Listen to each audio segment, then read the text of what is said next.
que le dan el primer garrotazo, que se quiebra el vidrio. Oh, dale al otro, que lo quiebra también. Las pruebas que habían hecho, explicó él después, es que le habían arrojado de todo tipo de cosas, habían arrojado de esas llaves grandes, o hasta un lavadero le aventaron, fueron las palabras del director. Pero esto dejó claro, hermanos, que mientras en esta tierra el ser humano haga algo, va a ser destructible. Pero la iglesia de Jesucristo es indestructible porque es Dios el autor. Ocupen su lugar. Acabamos de leer un pasaje donde se ilustra la sabiduría de Gamaliel.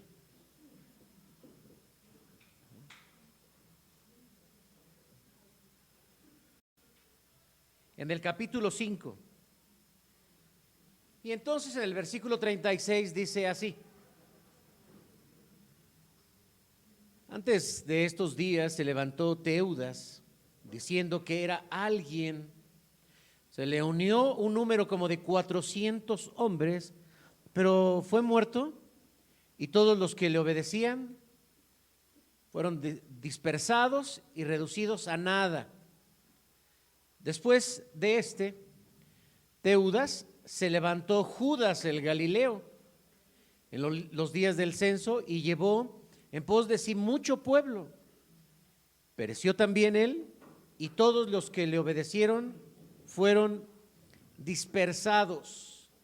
Hace 39 años, ¿cuántos años cumplimos?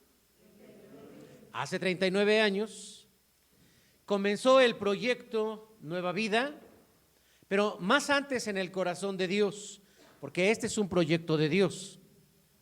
Y si queremos ver o decir alguna evolución justa, porque uno dice, a ver, ¿cuántos años ya tienen? Pues tanto, y entonces dice uno, ¿cuántos hermanos son? ¿Qué han hecho? Y demás. Aunque se nos ha comentado en algún otro momento, el crecer y el desarrollo de esta iglesia ha permitido que pastores nazcan de aquí. ¿Es cierto o no? A ver, ¿como quién?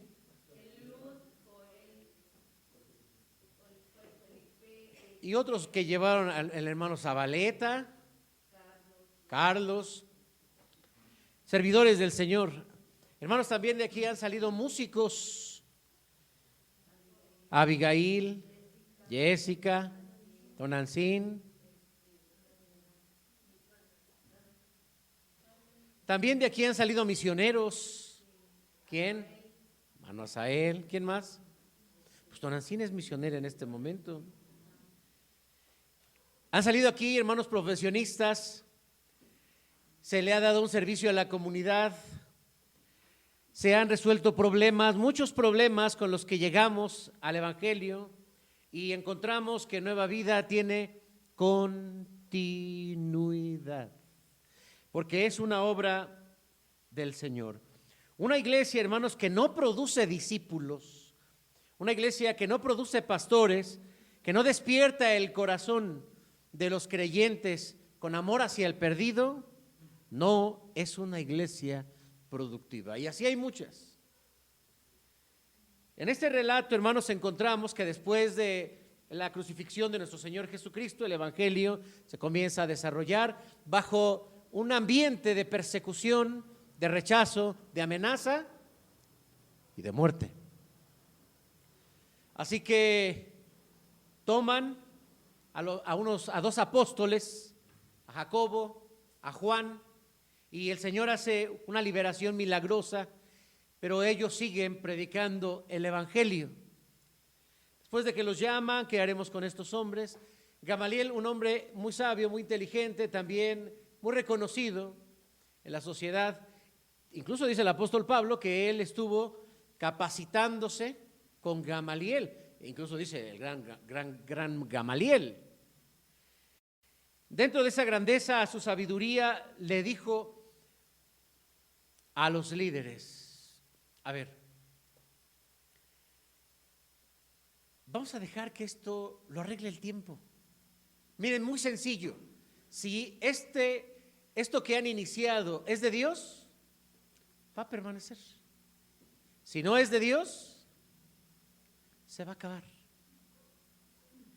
Segundo, no peleemos con Dios. Porque si esto es de Dios, estaremos peleando contra Él. ¿Y quién puede pelear contra Dios, hermanos? Nadie. Hoy, que celebramos este 39 aniversario, tomo como referencia estas palabras de la indestructibilidad de la iglesia. Así que les invito a que hagamos una oración para ponernos en las manos de Dios. Amado Padre, al abrir tu palabra, queremos, Señor, rogarte que la luz de tu Espíritu Santo ilumine nuestra mente. Tenemos gratitud, sí, Señor, 39 años, donde hemos visto generaciones y generaciones ir y venir, servirte, distribuir, Señor, sus dones en otros campos. Y hoy estamos aquí en nuestro tiempo, en nuestro ahora, para darte las gracias por todo lo que tú has hecho. Guíanos, Señor, también con tu Espíritu Santo en este mensaje, para gloria de tu santo nombre.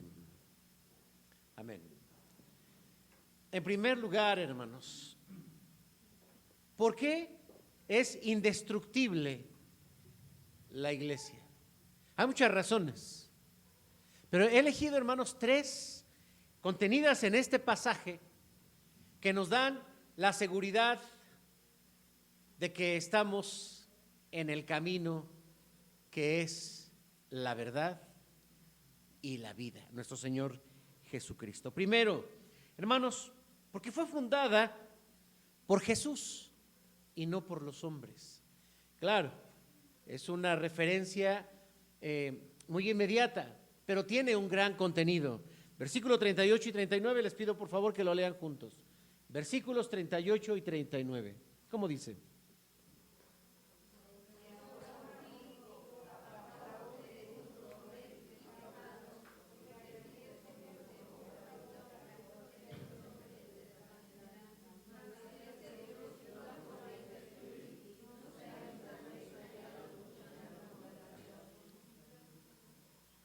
Gracias, hermanos. Una forma de probar si esto es de Dios.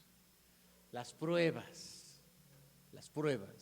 Dios, desde el Antiguo Testamento, dejó bien claro que alguien que hablara en nombre de Él debía dar pruebas.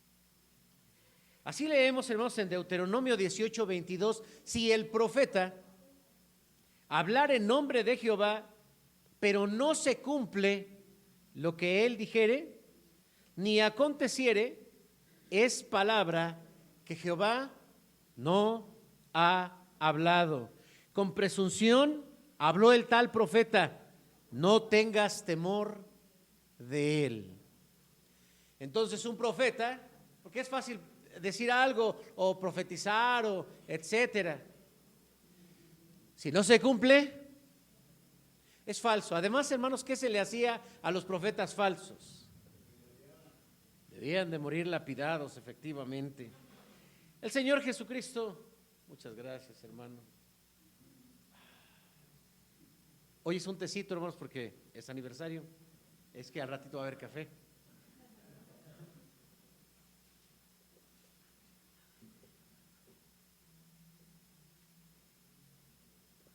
El Señor Jesucristo también habló en Mateo acerca de las señales del fin del mundo.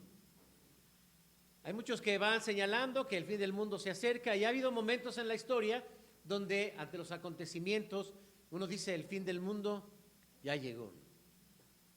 Pero en el Evangelio de Mateo, capítulo 24, capítulo 25, se habla sobre las señales del fin del mundo. Y dice claramente, oiréis de guerras, rumores de guerras, no os turbéis, es necesario que todo esto acontezca, pero aún no es el fin.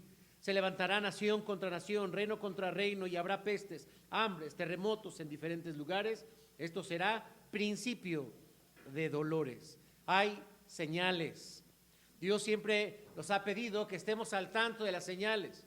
Le decía a los fariseos, nuestro Señor Jesús: ustedes que conocen tantas cosas y no pueden, o que conocen los tiempos de que ahora viene la lluvia o ahora viene el calor, y no pueden entender los tiempos de la venida del Hijo del Hombre.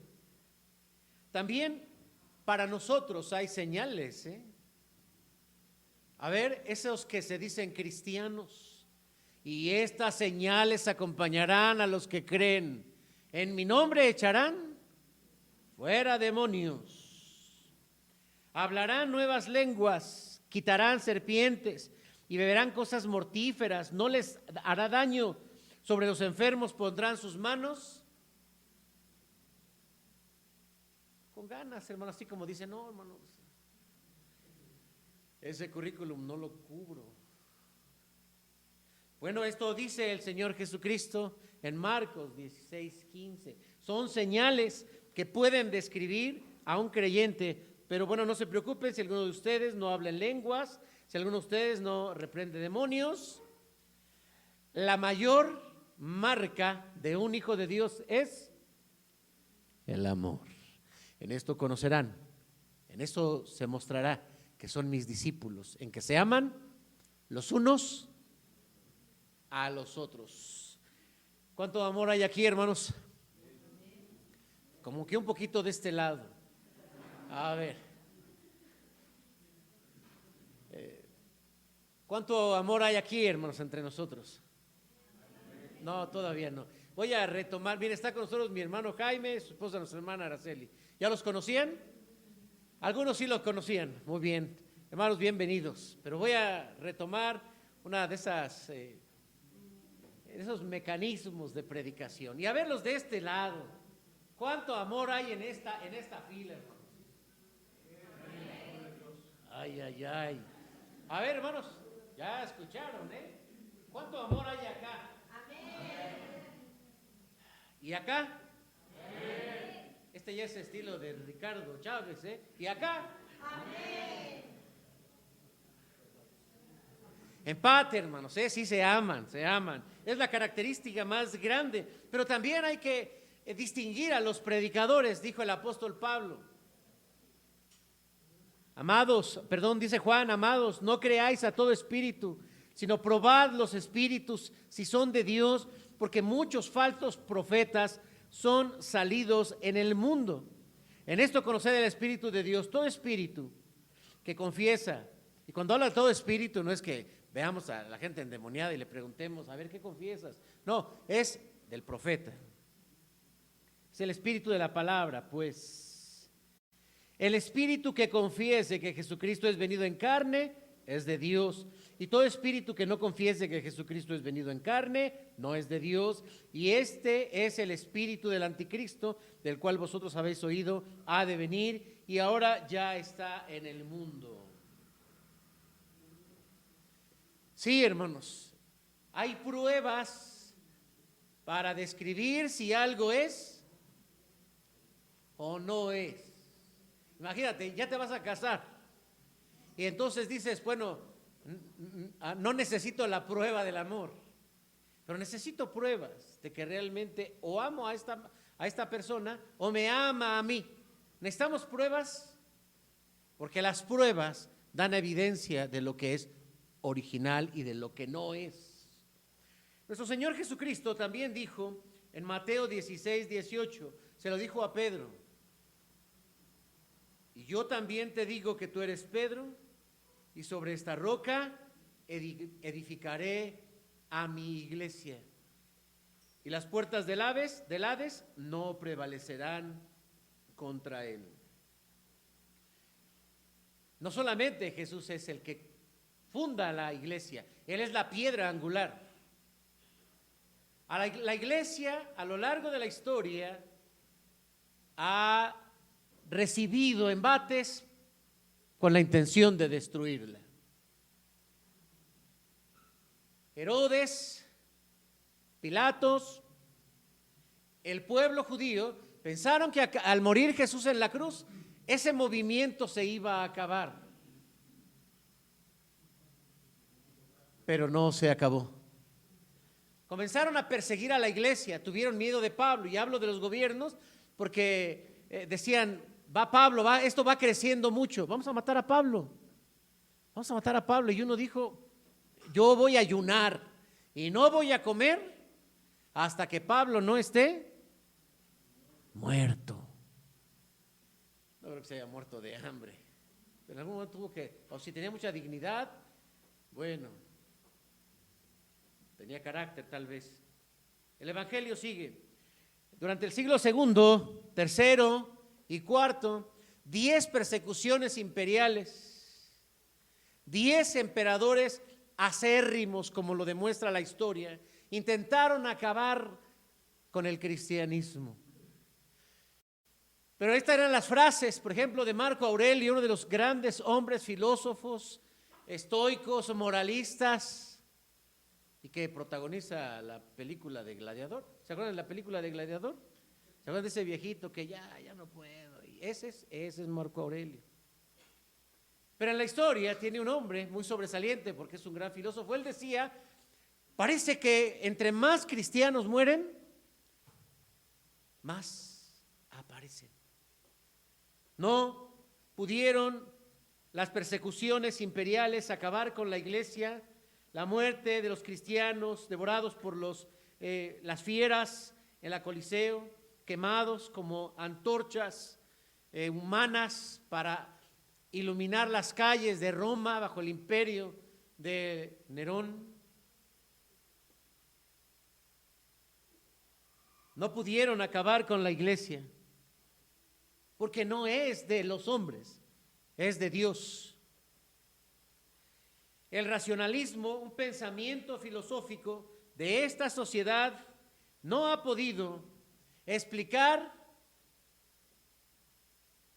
el origen de la creación de forma satisfactoria. El comunismo y el ateísmo tampoco han podido acabar con la iglesia, con todas sus prohibiciones y sus persecuciones. El humanismo que hoy estamos viviendo intenta aplastar a la iglesia criticándola de homofóbica y retrógrada. Nadie puede acabar con la iglesia. Un vecino estaba juntando firmas para cerrar el templo de donde yo crecí, también estaban mis hermanos. ¿Ya les platiqué esa historia, hermanos? No les he platicado. Una historia muy triste, hermanos.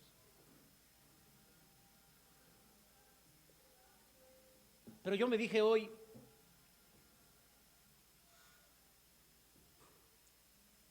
no voy a predicar tan largo, o sea que de repente me emociono. Así que se las voy a contar muy rápido. Pues estaban los cultos. Al lado el vecino dice, pues, hace mucho escándalo, ¿y cómo están predicando aquí a Jesucristo? Empezaron a juntar firmas, que vamos a cerrar ese templo.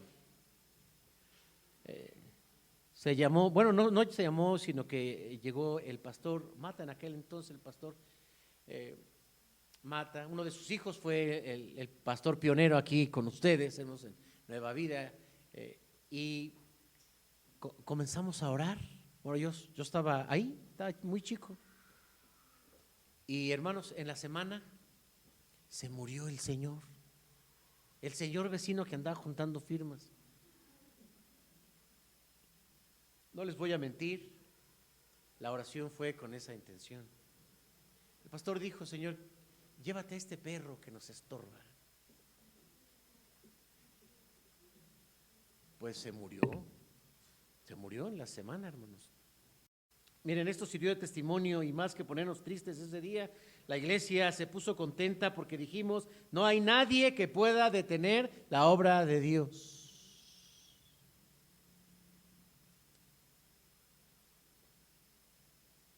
Los hombres, hermanos, no somos fundadores de la fe, aunque a la sociedad, al ser humano, le gusta seguir al hombre.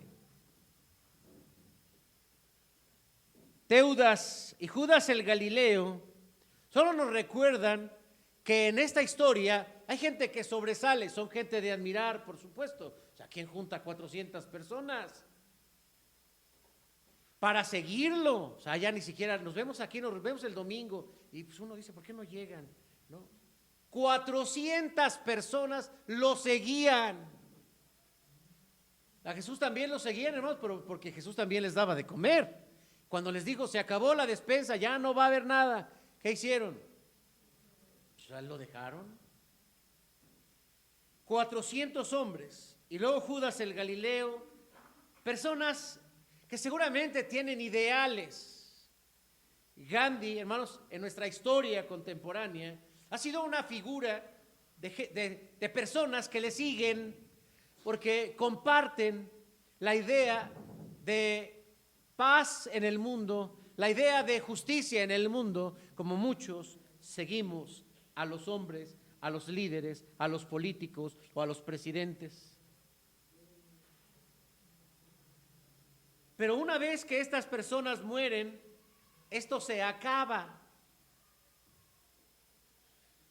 Hay grandes hombres, hermanos, que han deseado la gloria de Dios. Y en Hechos encontramos un ejemplo. ¿Recuerdan cuando Herodes salió a hablar al pueblo? En el libro de Hechos de los Apóstoles. Había problemas, el conflicto en la franja de Tiro, Sidón, puertos, pues era el paso con Media y el Medio Oriente. Tenían que pasar por las tierras de Herodes. Y Herodes estaba enojado y pues le cerró el comercio. Hasta que vinieron a verlo, pedimos audiencia. Y dice la historia que Herodes era un hombre sobresaliente, no solo él, su padre y su abuelo. Era gente mala con relación a Jesucristo, sí es cierto. Pero en la historia sobresalieron, y como un gran orador.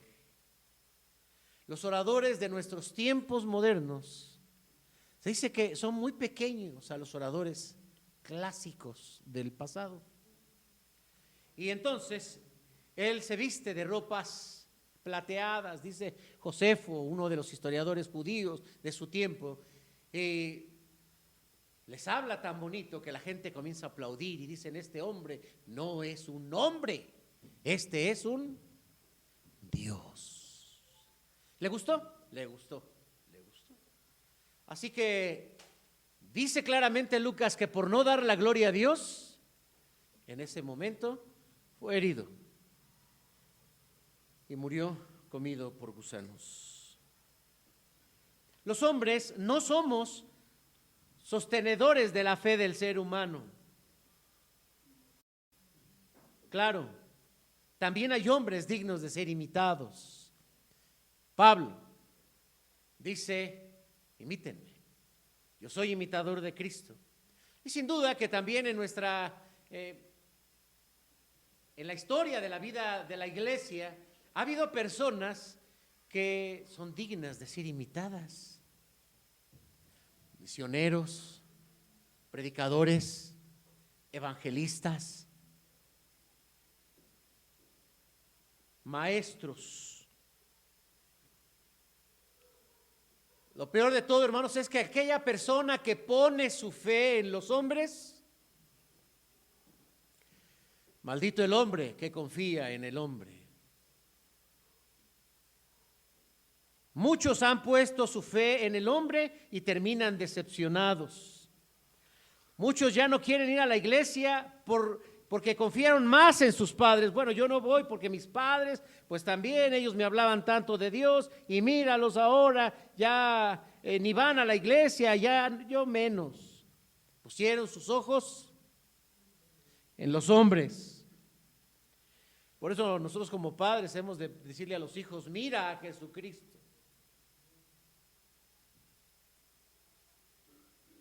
Otros han puesto su fe en su predicador, en su ministro. Y cuando ante una situación difícil ha caído, la gente se le rompe el corazón, se desanima, se enfrían, se alejan, se apartan. Pero no fue la iglesia, sino que fueron ellos quienes se equivocaron en poner su fe en el hombre y no en Dios. Queridos hermanos, si esta iglesia se sostiene, no es porque las figuras humanas de pastores sobresalimos en este lugar. No, es que tienen un buen pastor, es que tienen un buen predicador, es que tienen un buen maestro, es que tienen un buen líder. No, hermanos. ¿Saben por qué se sostiene esta iglesia? Por Dios, porque esta iglesia es de Dios. No es por nosotros, el cuerpo colegial de liderazgo de los ancianos. Ni siquiera es por mí, ni por mi administración. Es por Dios. ¿Por qué, hermanos? Porque así somos los seres humanos. No, este hermano me gusta cómo predica, pero el día que le predico algo que no le gusta, no, algo ya le pasó al hermano, ya está confundido. Así de rápido, hermanos, tendemos a decepcionar a la gente. Es muy fácil decepcionarlos. Es muy fácil. Por eso, hermanos, no solamente hablamos de una iglesia, hablamos de la fe de cada uno de nosotros fundada sobre Jesucristo. Si vemos al hombre, el hombre nos va a desanimar, nos va a decepcionar. Si vemos a los líderes, los líderes también nos equivocamos. Pero si vemos a Jesucristo, Jesucristo no te va a desanimar. Jesucristo no te va a fallar. Sigue solamente a Jesucristo y pon a Él, en Él, tu fe para el presente como para la eternidad. La segunda razón, hermanos, por la que esta iglesia es indestructible, la iglesia de Cristo, es por su mensaje. Versículo 40 al 42, por favor. Léanlo, hermanos, fuerte, se los agradecería si se unen bonito en la lectura.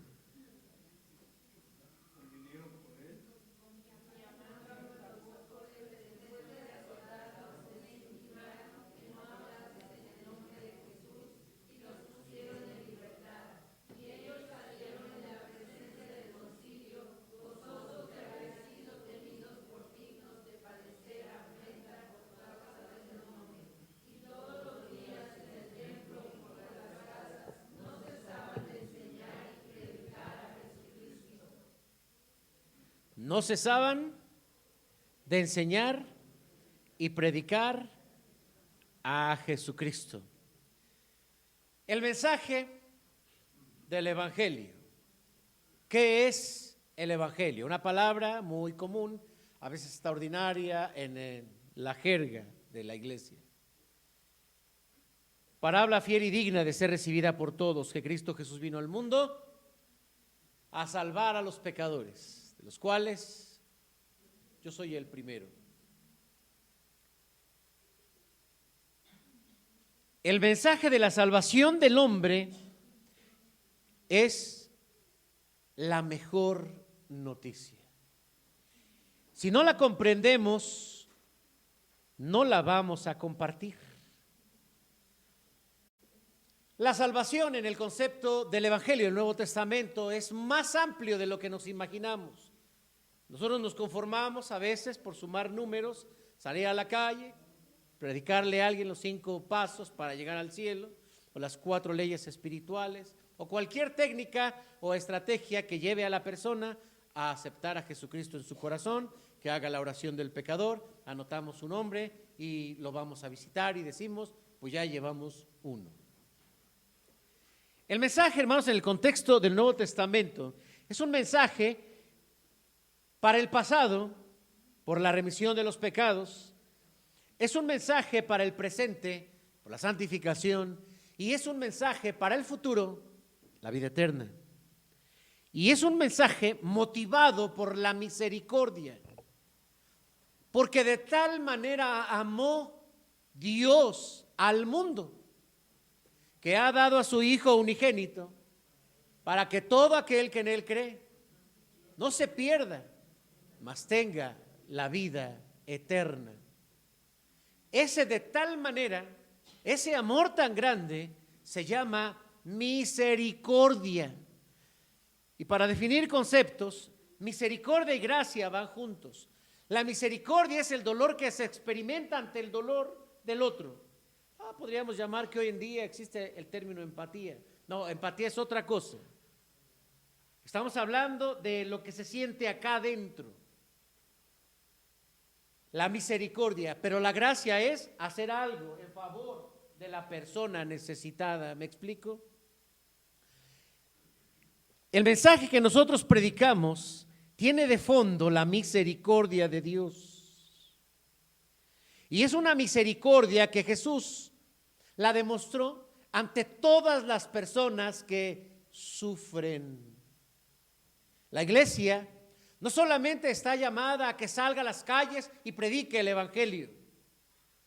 Me gusta la idea, pero no me parece que sea completa. El evangelio es mostrar la misericordia de Dios en donde haya necesidad. Por eso debemos ver a la iglesia, hermanos, en los hospitales. ¿Hay necesidad en los hospitales? Mucha. La gente está triste, la gente sufre, la gente está sola, la gente tiene miedo. La gente también tiene hambre porque hay familiares afuera, ahora ya no los dejan entrar, los mandan a la calle prácticamente. Hemos de estar, hermanos, donde la gente clama y hablamos de los problemas sociales. Donde hay injusticia, debe estar la iglesia. Donde hay dolor, debe estar la iglesia. Donde hay familias desintegradas, debe estar la iglesia. Donde hay corazones rotos, debe estar la iglesia. Donde hay heridas del alma, debe estar la iglesia. Allí va la iglesia con un mensaje de esperanza. Evangelizar, amados hermanos, y el mensaje del evangelio no se reduce. Apréndete 5 versículos de la Biblia. Ayúdale a esa persona. Ese es el evangelio. ¿Y quién es mi prójimo? Bueno, buena pregunta. Un hombre venía de camino a Jerusalén, por Jericó, el camino a Jericó, de Jericó a Jerusalén. Y en el camino, pues, le pusieron una tranquiza, le sacaron su dinero y como, no sé, yo me imagino que se puso un poco difícil, lo dejaron medio muerto. Y estando allí, en esa condición, pasó un sacerdote. Pero el sacerdote lo vio y pasó de largo. Y luego vino un levita, lo vio y pasó de largo. Pero había un samaritano que venía por ahí, se acercó, vendó sus heridas, le dio sus primeros auxilios, se lo llevó a un mesón, sacó dinero de su cartera y financió su recuperación. Incluso le dijo al mesonero: si llega a hacer falta, cuando yo venga de regreso, tú me dices y hacemos cuentas por si algo te salgo debiendo. ¿Quién de estos dos es el prójimo? Y aquel respondió: es el que obró de misericordia. Pues ándale, veías tú lo mismo. Evangelizar, queridos hermanos, no se puede entonces reducir a llevar un mensaje. Hay que demostrar la misericordia de Dios. Bien, acaba de señalar nuestro hermano que este año estaremos enfocados en la evangelización, pero estaremos enfocados en la evangelización no dándoles un bonche de folletos para que salgan a repartir. Repartir folletos no es evangelización, es ver la necesidad de la persona y acercarnos a su necesidad y cubrir su necesidad. Hermanos, si no somos capaces de hacer esto no es evangelizar. Hay personas que tienen hambre, que le llevas un folleto. No estoy minimizando los folletos, llévale de comer. Personas hay con necesidades emocionales, familiares, de justicia. Hay que ayudarlos. Y si no estamos listos para ayudar, hermanos, entonces este mensaje de salvación no va a llegar a ellos. ¿Cómo fuiste alcanzado tú? Recuerda, cuando el Señor te llama, a menos que hayas crecido en una familia cristiana, donde pues ya te llevan a la iglesia, pero cuando no es así, ¿cómo llegas a la iglesia? Llegas a través de ese vínculo, de una necesidad que tienes y que el evangelio la suple, que el Evangelio la resuelve. Y entonces te enamoras del Evangelio, te enamoras del Señor y entonces quieres más y más y más. He visto la diferencia, hermanos, cuando andamos atrás de una persona. Hermano, ya véngase a la iglesia. No, pues ahorita no, otro tiempo.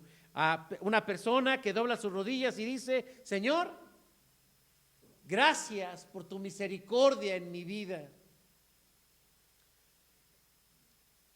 Si el Señor te llamó en esta iglesia, en medio de una necesidad, de una dificultad, es porque esta iglesia predica un evangelio más que de palabras, con acciones. Pero también nos estamos preparando como iglesia, hermanos.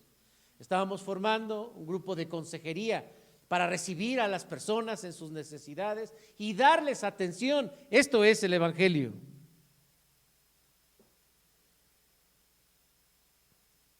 La iglesia que se enfoca en otra cosa que no es el evangelio, se acaba. Las iglesias que se enfocan en los pleitos crean divisiones.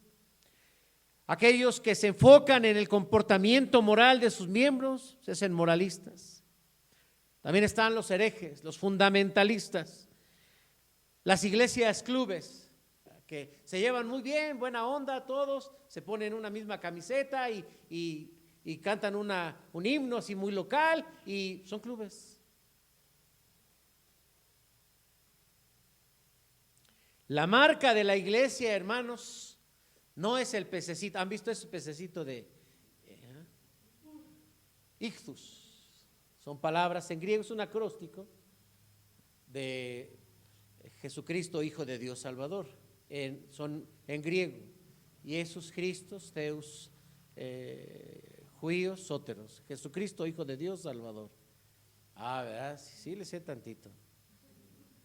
No, quiero un exoye. No se llaman exoye, se llaman pero es un símbolo cristiano, pero eso no es la marca del cristiano.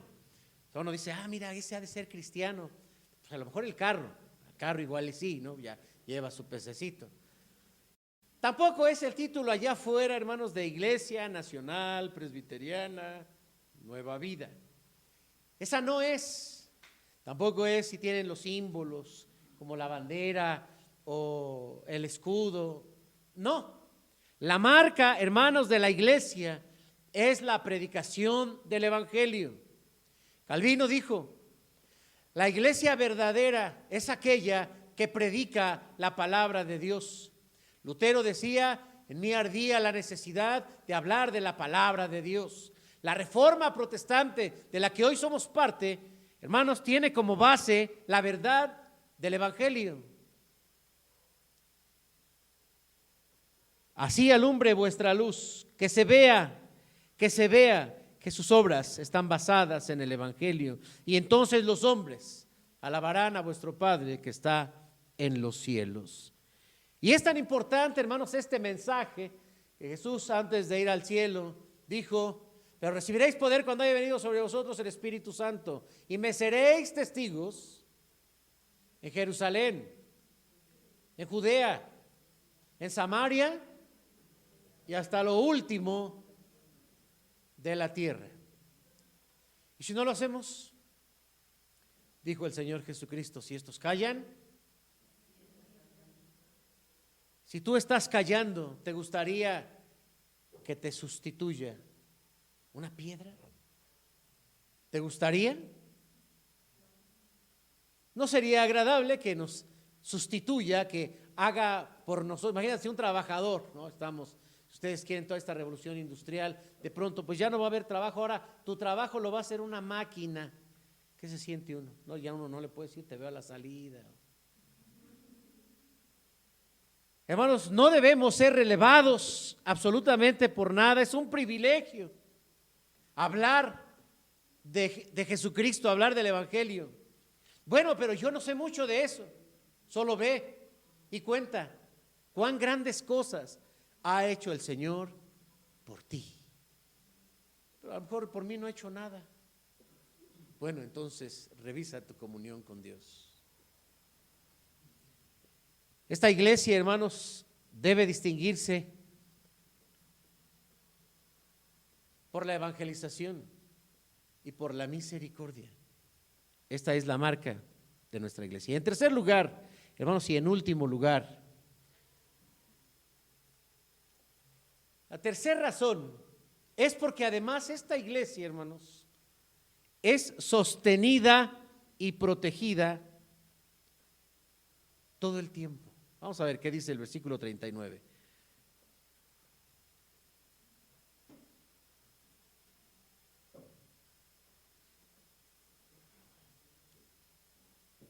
Fuerte, ¿cómo dice?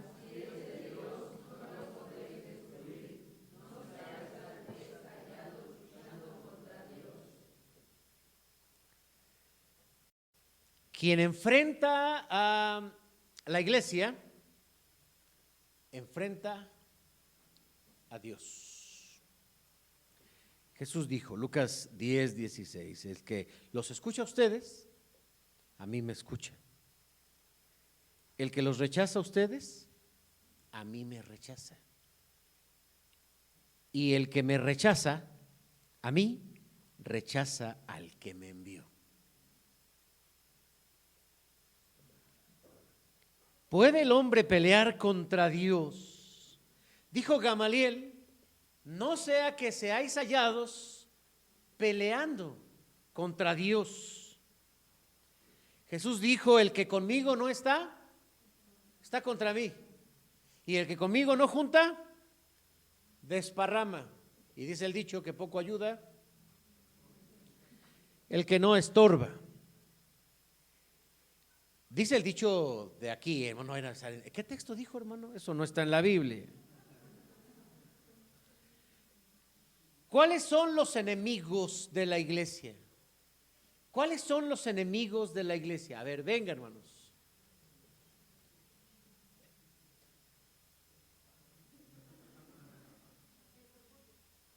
¿El quién? Digamos del ser humano, ¿ok? El diablo, ok. El diablo, ya pusieron al primero. El diablo, el diablo. Sí. Es el enemigo, ¿están de acuerdo? Como dice Pedro, el enemigo de vuestras almas está como león rugiente, buscando a quien devorar. Pero no es por nosotros, sino es porque estamos en Cristo. El que sigue a Cristo, hermanos, se crea enemigos automáticamente, enemigos. Ya encontramos al primero. Entonces, cuando el diablo está sobre de uno porque está generándole conflictos, no es porque tenga algo personal con nosotros, no, es porque estamos en Cristo. Y el problema es que como el diablo tiene problemas con Dios, pues ahora nos ve también a nosotros como un enemigo, ¿sí? Estamos así, hermanos, con él. ¿Cuál es el otro enemigo?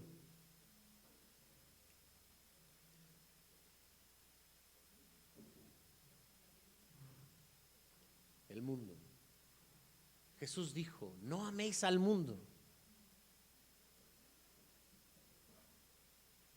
En la parábola del sembrador dice que atraído, ¿se acuerdan del de las espigas y el de los espinos? Fue atraído por los afanes y las ilusiones de las riquezas de este mundo. Pero cuando se habla del mundo, como dice también Juan, no améis al mundo ni las cosas que están en el mundo. Si alguno ama al mundo, el amor del Padre no está en él. Y se considera enemigo de Dios. Pero ¿qué es eso de amar al mundo, hermanos? ¿Qué es el mundo? En la Biblia, hermanos, mande. Puede ser sus ideologías, sus filosofías y las cosas que están en el mundo. Amamos a veces las posesiones, amamos a la familia más que a Cristo. Y Cristo fue muy claro: cualquiera que ame a su padre o su madre más que a mí no es digno de ser mi discípulo. Y cualquiera que quiera venir en pos de mí, niegue a sí mismo, tome su cruz y sígame. Porque aquí se trata de problemas, ¿sí? El padre contra los hijos y Dios. Los enemigos del cristiano serán los de su propia casa.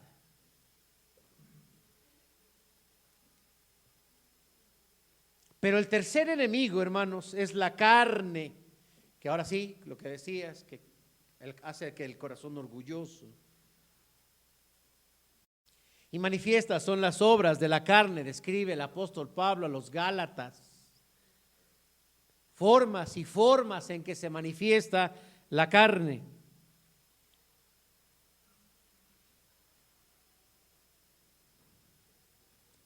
¿Y quiénes son los defensores de la iglesia, hermanos? ¿Quiénes son los defensores de la iglesia? Encontramos que los defensores de la iglesia, pues nos toca también a nosotros hacer frente. Los creyentes, porque la Biblia nos llama a defender la verdad.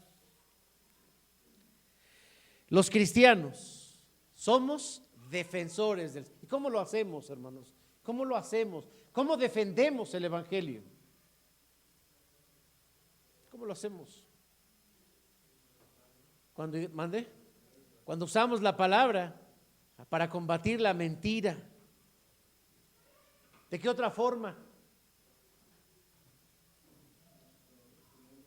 Con nuestro testimonio, cuando oramos, cuando luchamos, cuando trabajamos para la iglesia, hermanos, nosotros la estamos defendiendo.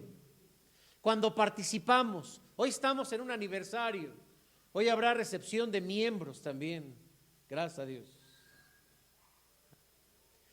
Y como hemos visto en nuestras clases pasadas, el ser miembro trae una gran responsabilidad, porque tenemos una misión que cumplir, pero también, hermanos, una verdad que defender. Pero también dice la Biblia que a la iglesia la protegen los ángeles. ¿Sabían eso, hermanos? Nuestras oraciones, como dice en Daniel, están mediadas siempre en guerras, así lo describe Daniel. Viene Miguel, el mensajero, el jefe de los ejércitos celestiales, y le dice a Daniel, Daniel, sigue orando. Más que tuvimos un enfrentamiento con Satanás y con todos ellos. Hermanos, los ángeles también están para nuestro favor, dice la Biblia. Y Jesús dijo también, las puertas del Hades no prevalecerán contra ella. ¿Podemos cuidar un lugar? Sí, Jesús lo hizo, cuidó su casa, golpeó a los vendedores y les dijo, mi casa, casa de oración será llamada, pero ustedes la están convirtiendo en una cueva de ladrones. Hermanos, cuando confrontamos, cuando nos hacemos firmes, cuando resolvemos, porque claro, los templos y todo tiene, uno se imagina, ¿quién resolverá todo esto, no? O sea, ¿quién nos dio, hace lo que estaban hablando de la historia, y quién nos habrá dado los permisos, y quién nos dio nuestro registro? ¿Quién? Debes saber, hermanos, que aún Dios ha puesto defensores de la iglesia, a veces sin saberlo, o a veces sin darse cuenta, como Gamaliel. Gamaliel estaba defendiendo a la iglesia. Y cuando los líderes, cuando los gobernantes, cuando los que están al frente nos resuelven un problema, ya sea administrativo, ya sea de servicios, Dios los está usando para cuidar a su iglesia. Termino, hermanos, la obra que comenzó Jesucristo, que la dejó a sus apóstoles y después fue heredada a los discípulos y de generación en generación durante los últimos 2000 años, no ha perecido. Ahora, en el siglo XXI, vemos una iglesia que está creciendo mucho. Una de las señales, hermanos, es que en los últimos tiempos la palabra de Dios va a abundar, va a abundar.